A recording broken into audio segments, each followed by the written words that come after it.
Getting older is supposed to mean more peace, more love, and deeper connections. But what if some hidden habits are quietly pushing the people you care about away? The worst part? Most seniors don't even realize they're doing it. Could you be one of them? Welcome to Thrive Senior Advice, the place where life after 50 gets better, not smaller. Here, we talk about what really matters: happiness, health, and meaningful connection as you age. Today, we're diving into 12 habits that can quietly damage your relationships as you get older. These aren't just bad manners, they're emotional blind spots many people never even notice. But here's the good news. Once you're aware of them, you can change everything. Stick with me until the end, because habit number 12 is something almost everyone struggles with, and it might just be the key to stronger, more lasting connections. Habit number 1, constant complaining. The first habit that pushes people away: constant complaining. Now don't get me wrong, life isn't always easy, especially as we get older. There are aches, losses, and changes that can be frustrating. But when negativity becomes the default in conversation, it doesn't just reflect your pain, it repels people. Here's the truth: everyone has their own battles. When you constantly talk about what's wrong, people start to associate you with that heaviness. It doesn't mean they don't care, it just means they feel emotionally drained. And no one wants to feel that way every time they see you. Ask yourself this: are you venting to connect? Or are you just repeating the same pain over and over again? There's a big difference. Studies show that chronic complaining rewires the brain, it reinforces negative thinking, and can even increase stress and depression. But here's the flip side. People who practice gratitude, even in small ways, tend to be more emotionally resilient and more enjoyable to be around. So instead of leading with what's wrong, try this. Next time you're with someone, share one thing you're thankful for before anything else. It can be as simple as "the sun came out today," or "my coffee was good this morning." People are drawn to those who can acknowledge hardship without being consumed by it. Have you ever caught yourself in a cycle of complaining? What helped you break out of it? Let me know in the comments. I'd love to hear your story. Habit number 2, dwelling on the past. The second habit that can quietly push people away is dwelling on the past. Now, let's be clear, reminiscing isn't the problem. In fact, sharing stories from your life can be a powerful way to connect, pass on wisdom, and spark laughter. But when every conversation circles back to the good old days, it can unintentionally make others feel like you're not really with them in the present. Have you ever caught yourself saying, "Things were better back then," or "they don't make them like they used to"?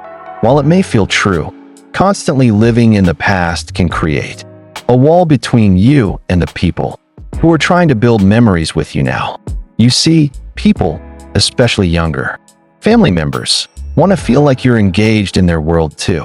When we focus too much on what was, we risk sending the message that what's happening now isn't good enough, or that we've stopped looking forward to life.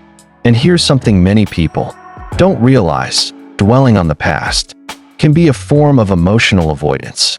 Sometimes it's easier to look backward than to face the uncertainty or pain of the present. But healing and connection only happen in the now. Instead of only looking back, try blending the past with the present. Share a memory, but ask others about their experiences too. Say something like, "This reminds me of when I was your age.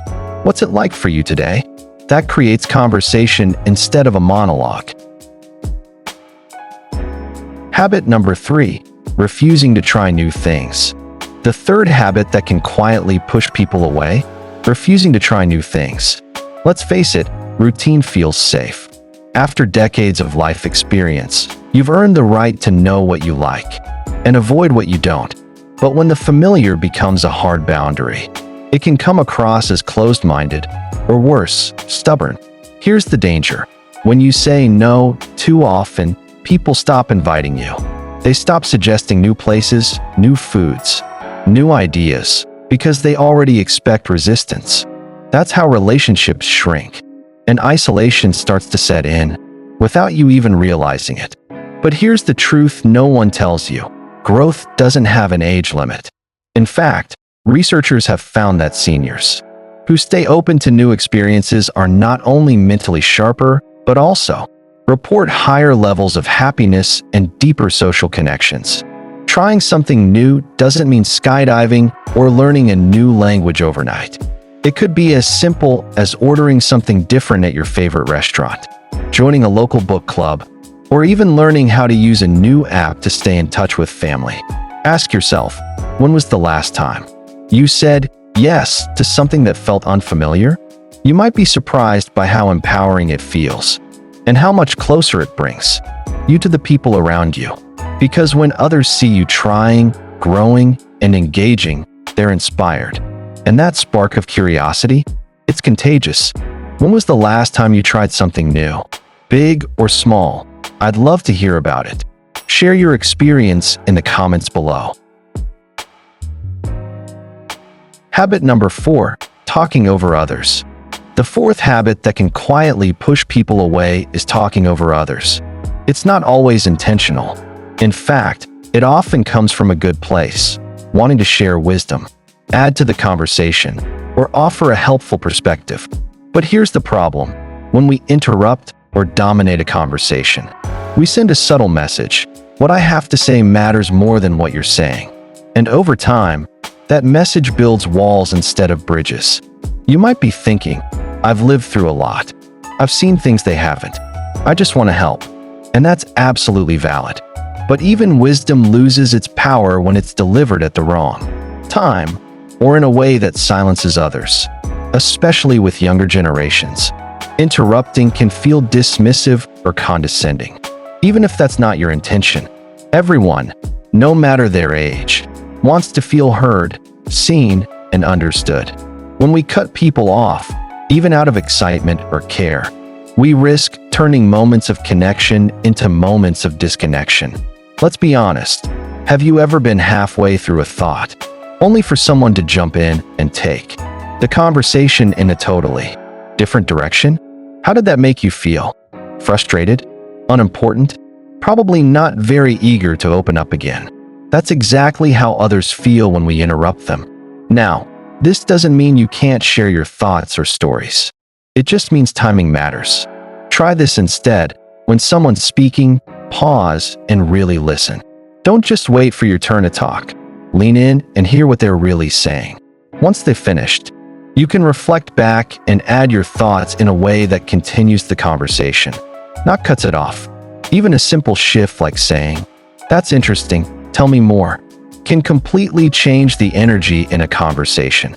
Have you ever caught yourself talking over someone, maybe without even realizing it? Or has someone done it to you? Share your experience in the comments. We learn best when we learn together. Now here's a habit almost nobody talks about. This next one might surprise you, but it's incredibly common. Habit number 5, being judgmental. The fifth habit that can quietly drive people away is being judgmental. Let's be honest, after a lifetime of experience, it's easy to feel like we've earned the right to have strong opinions. We've seen a lot, learned a lot, and watched the world change in ways that don't always make sense. But here's the trap. When our opinions turn into judgments, especially about how others live, it can shut down connection fast. People, especially children, grandchildren, and younger friends, want to feel accepted, not constantly evaluated. It might sound like, "Why would you get that tattoo? Back in my day, we'd never." That's not how things should be done. These comments might come from concern or confusion, but they can be heard as criticism. And over time, they create emotional distance. What often gets overlooked is that judgment rarely leads to change, leads to defensiveness. It doesn't bring people closer. It makes them feel like they're never quite good enough. And let's face it, the world has changed. Values, technology, relationships, they look different now. But different doesn't mean wrong. It just means people are navigating life the best way they know how. Here's a better approach. Lead with curiosity instead of criticism. Try asking, "Help me understand why that's important to you." Or what made you choose that path? You may not always agree, but you'll build trust and likely learn something new. Habit number 6, guilt-tripping loved ones. The sixth habit that can quietly damage relationships is guilt-tripping the people you care about. Now, this one often comes from a place of love. Maybe you miss your kids. Maybe your grandkids don't call as much as you'd like. Maybe you feel left out of things you used to be a part of. Those feelings are real and they matter. But when we express that pain through guilt, it can backfire. Saying things like, "I guess you're too busy for me these days. It's fine, I'll just be here alone. You used to visit more when you were younger." Might seem harmless or even honest, but to the person hearing it, those words can feel like emotional pressure, not love. And here's the problem. Guilt doesn't bring people closer. It creates anxiety. It makes interactions feel like obligations instead of opportunities for connection. Over time, people start to avoid those conversations, not because they don't care, but because they feel like they're letting you down no matter what. Here's the shift. Replace guilt with grace. Instead of pointing out what you're not getting, try expressing what you appreciate when it happens. Say something like, "It meant so much to me when you called last week." Or, "I really treasure our time together. Thank you." When people feel appreciated, not pressured, they naturally want to give more. Have you ever found yourself using guilt without meaning to? Or felt it used on you? How did it affect your relationship?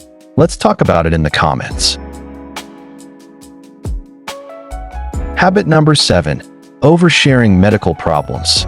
The seventh habit that can unintentionally push people away is oversharing medical problems. Now let's be clear, your health absolutely matters. It's a major part of your daily life, especially as you get older. And talking about it can be a way to feel heard, understood, and supported. But here's the catch. When every conversation circles back to medications, procedures, aches, and pains, others may start to tune out. Not because they don't care, but because they feel helpless, overwhelmed, or disconnected. Think of it this way. If the first thing someone hears when they ask, "How are you?" is a detailed list of doctor visits, blood pressure readings, and digestive issues, that's not a conversation, it's a report. And over time, it can create a kind of emotional fatigue. This doesn't mean you shouldn't talk about your health. It means it's important to balance it with other parts of who you are. You are not your symptoms. You are your stories, your humor, your wisdom, your interests. You're the person who once danced in the kitchen, made others laugh at dinner, or gave the best advice when someone needed it. So here's a simple shift. When someone checks in with you, acknowledge how you're feeling, but then pivot. Share something that made you smile today. Ask about their life. Invite connection by showing that, despite health challenges, you're still engaged with life and with them. People are drawn to those who reflect resilience, not just struggle. And here's a bonus. When others see that you're doing your best to stay positive and involved despite your challenges, they admire you even more. It deepens their respect and keeps the relationship vibrant. Habit number 8, expecting others to initiate contact. The eighth habit that can slowly create emotional distance is expecting others to always make the first move, whether it's a call, a visit, or even a simple text. Now, this one is tricky because it's not about being lazy or uncaring. It often comes from fear. The fear of being a burden, the fear of being rejected, or maybe from old-fashioned values, where children were expected to reach out to their elders out of respect. But here's the truth. Waiting for people to call, visit, or include you without reaching out yourself can lead to loneliness, frustration, and the false belief that people just don't care. You might think, if they really loved me, they'd check in. But the reality is, life gets busy. People get overwhelmed, distracted, even anxious about saying the wrong thing. That doesn't mean they don't care, but it does mean that sometimes they need you to break the silence. And here's something powerful to remember. You are not a burden. You are a bridge. When you reach out, even just to say, "I was thinking of you," You open the door to connection. You show people that you're engaged, emotionally available, and interested in their lives, not just waiting on the sidelines. It doesn't have to be a long phone call or deep conversation. It could be a quick message. Hi, sweetheart. Just wondering how your week's going. I saw something today that made me think of you. Hope your big meeting went well. Let me know how it went. These little touches make a huge difference. And when people feel that you want to hear from them, not expect to, they'll be more eager to respond and return that energy. Even better, initiating gives you back a sense of control over your social life. You're not waiting to be chosen, you're choosing connection. Have you ever felt like you were always waiting for others to reach out? What happened when you made the first move? Let's share stories in the comments. Your experience might inspire someone else. Habit number 9, criticizing younger generations. The ninth habit that often drives a wedge between generations is criticizing the way younger people live, think, or act. It's easy to fall into this trap, especially when today's world looks so different from the one you grew up in. Values have shifted, traditions have changed, and the pace of life has accelerated in ways that can feel overwhelming or even reckless. You might catch yourself thinking or saying things like, "They don't know how to work hard. All they do is stare at their phones. Back in my day, we had real manners." And while some of these observations may be rooted in truth, the way they're delivered can sound dismissive, even hurtful. Here's the problem. When younger people feel constantly judged or misunderstood, they stop listening. They pull away, not because they don't care about your opinion, but because they feel like they'll never measure up in your eyes. But connection isn't built on criticism. It's built on curiosity and respect going both ways. Instead of focusing on the differences, try asking questions. What do you love about your work? Tell me how this new app helps you stay connected. I'm curious. Why do you see it that way? You might be surprised by what you learn. And more importantly, you'll show that you respect their experience, even if it's different from yours. This doesn't mean you have to agree with everything. But when you approach younger generations with openness instead of opposition, they're far more likely to include you in their world. They want your wisdom, but only if it comes without judgment. Remember, every generation is shaped by a different world. That doesn't make them wrong, it just makes them different. Habit number 10, ignoring boundaries. The 10th habit that can quietly damage even the closest relationships is ignoring boundaries, especially with family. Now, this one can be tough to recognize. After all, if you've raised someone, helped them through hard times, or been part of their life for decades, it can feel natural to check in frequently, offer advice, or just show up when you feel it's needed. But here's the truth. Even the people we love most need space. And respecting their boundaries isn't a sign of distance. It's a sign of deep trust. When boundaries are crossed, whether it's calling too often, dropping by unannounced, or bringing up sensitive topics after being asked not to, it can feel intrusive, even when it's well-intentioned. You might hear things like, "Can we talk about this another time? I need a little space right now. Please don't share that with others." These aren't rejections, they're requests for respect. And honoring them actually brings people closer in the long run.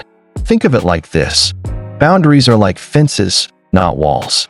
They protect relationships by creating clarity. They help everyone feel safe, heard, and in control of their own lives. And when you show that you can honor someone's boundaries, they're more likely to open up, not less. It's okay to ask for clarity. Would it be better to call or text? Is this a good time to talk? Let me know if I ever overstep. I want to be mindful. These small gestures show emotional maturity, and that's something younger generations deeply respect. And don't forget, you have boundaries too. It's perfectly okay to set your own limits with others, just as you're learning to respect theirs. Habit number 11, playing the victim. The 11th habit that can quietly push people away is playing the victim, framing your life, your relationships, or even your day-to-day experiences, through a constant lens of suffering or unfairness. Let's be real, life has been hard, especially as you get older. You may have faced loss, illness, financial challenges, or the feeling that the world is changing faster than you can keep up. You've earned the right to feel what you feel. But here's the difference. Acknowledging your struggles is healthy. Living inside them day after day and bringing every conversation back to what's gone wrong, that's what slowly drains the energy from relationships. People may begin to feel helpless, like no matter what they say or do, it won't make a difference. They may pull back, not out of coldness, but out of emotional exhaustion. Because when someone constantly sees themselves as powerless or wronged, it can be hard to build an uplifting connection. So how do you avoid this trap? Start by shifting the story you tell, not just to others, but to yourself. Instead of saying, "Nobody ever checks on me," try, "I'd love to reconnect. Maybe I'll reach out first." Instead of, "Everything goes wrong for me," try, "I've had a rough patch, but I'm still standing, and I'm proud of that." This isn't about pretending everything's okay.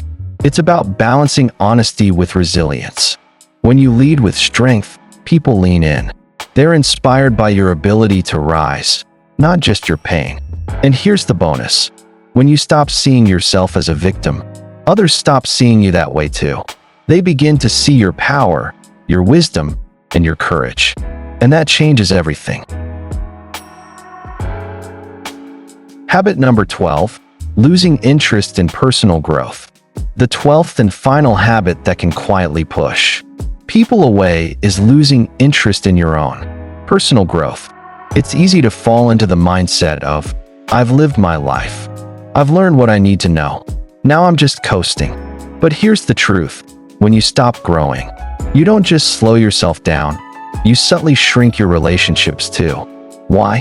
Because people are naturally drawn to those who are engaged with life, curious, passionate, willing to explore new ideas, try new things, and have fresh conversations. That energy is magnetic at any age. Think about it.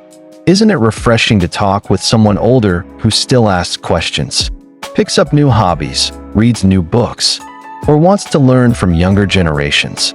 It shows they're alive inside, not stuck in the past, not waiting for time to pass, but choosing to keep living fully. And no, personal growth doesn't mean climbing mountains or getting another degree. It can be as simple as learning how to use a new app to stay in touch with your grandkids, trying out a new recipe or craft, listening to a podcast on something you've never explored before, reflecting on your beliefs, and being willing to evolve. Growth doesn't have an expiration date.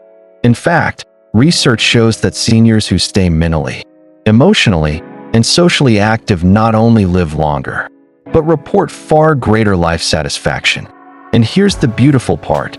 When you keep growing, you also inspire the people around you. You become a model for what aging can look like, vibrant, open, and full of curiosity. That energy invites connection. It makes people want to spend time with you. So ask yourself, when was the last time you learned something new? When was the last time you let yourself be a beginner again? Remember, you are still becoming. Your story isn't finished, and the world still has things to teach you and things to learn from you.